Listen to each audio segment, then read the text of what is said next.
Hi, I'm Peter DeNoble, board-certified orthopedic surgeon, upper extremity specialist, founder of Modern Orthopedics of New Jersey, and I'm here to talk today about bone spurs of the shoulder.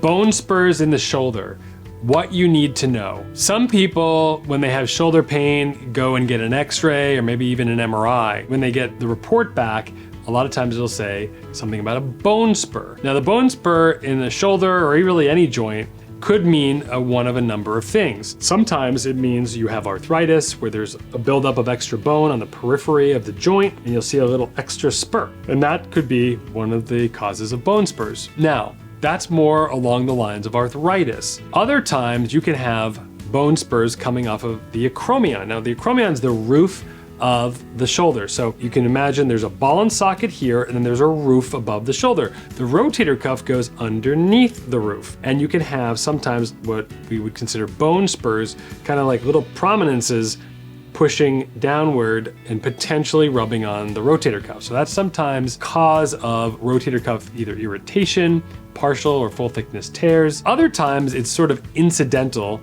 to a rotator cuff problem. And how do you really know that? Well, it's hard to know sometimes. But ultimately, is the bone spur causing the problem? The answer is maybe, maybe not. Or it might just be a secondary feature of a more underlying issue. Here are the two big major things that bone spurs could be secondary to. One is shoulder arthritis. While not as common as knee arthritis or hip arthritis, where you're bearing weight all the time, walking, running, shoulder arthritis is also very common. And it can develop in the shoulder joint, the ball and socket joint. It's a wearing down of the cartilage on both sides. So what you'll get is narrowing of the shoulder joint. You stop seeing on an x-ray, say, like a space between the ball and the socket. You start to see narrowing. That means the cartilage is getting thinner. Bone might even be touching bone. Also in that process, you'll develop often bone spurs. So these are like peripheral, what we call osteophytes, or little bone spurs, basically like prominences or extra bones,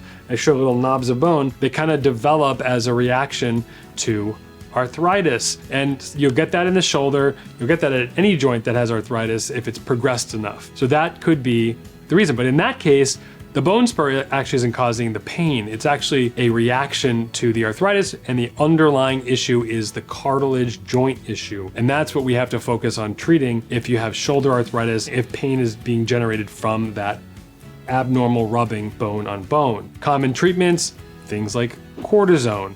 We've talked about that in the past, but cortisone sometimes can be a temporary relief. It might be an option. Things like PRP, platelet-rich plasma, a more regenerative option that can help longer term than cortisone. And ultimately, if your pain persists despite these conservative measures, including therapy and things like that, surgery and a shoulder replacement can be very, very effective. If you're having shoulder discomfort, maybe you think you have a bone spur, don't hesitate to call us up at Modern Orthopedics in New Jersey. Happy to have you in here as a patient, evaluate you and see what's going on.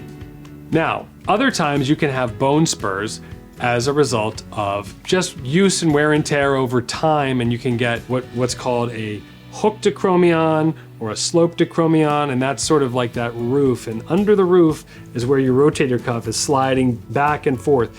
And sometimes if a bone spur or a hook, like a prominence of bone is big enough, you can actually have pinching in or abrasion of that spur on the rotator cuff. That's actually not that common, or at least there's controversy about that. I think over the course of time, we've come to realize that it's probably less common that there's actually a bone spur that's abrading the rotator cuff, so much as there's just an overuse over time that degrades the tissue, that precipitates pain, that might stimulate a visit to the doctor, which might stimulate an x-ray, an MRI, and we ultimately say, oh, there's a bone spur. But really, there's also a rotator cuff problem underneath that, and that is often the pain generator. So if the bone spur is not that prominent, oftentimes it's not so much of an issue. If it is substantial and pinching on the cuff, then surgically we can actually shave that spur down, smooth out the undersurface of the acromion, and take out that bone spur that potentially is pinching on the rotator cuff. So that is shoulder bone spurs in a nutshell.